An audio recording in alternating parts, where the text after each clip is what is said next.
So this is our Nissan and Infiniti 3HT remote start harness.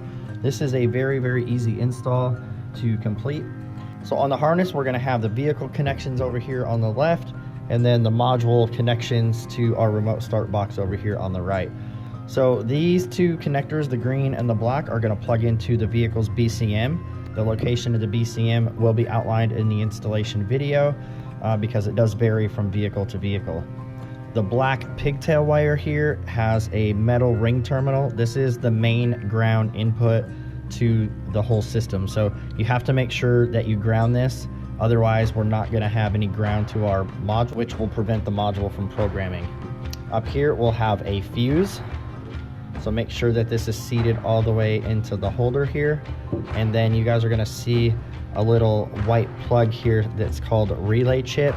That's this little guy right here. So you need to make sure that this is plugged in and snapped in just like that. Now it may come already assembled like this, but if for some reason this chip is in its own separate baggie, just make sure that you guys clip this in.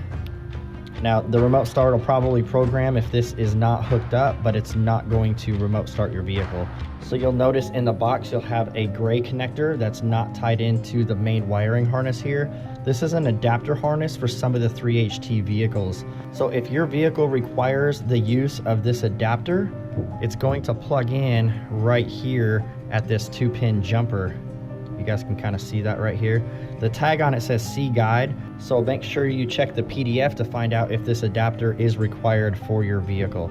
So if it is, all you do is unplug this little 2-pin jumper here, and you're gonna plug the gray connector into the mating little tiny 2-pin here. So it's gonna look just like that. So we have the green, we'll have the black, and now we also have the gray.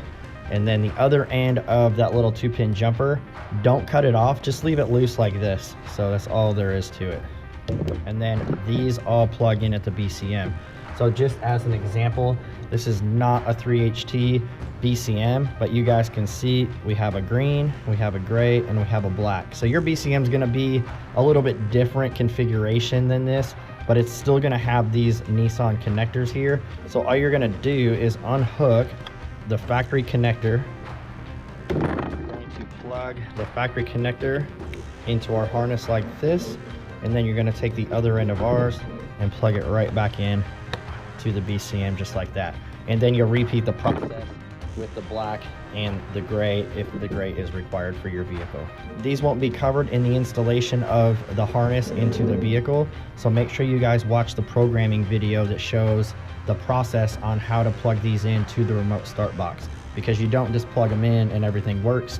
There's a little procedure that you need to do and an order that you have to plug these in. So watch that video, it'll walk you through step by step on exactly what to do, and you guys will be up and running in no time.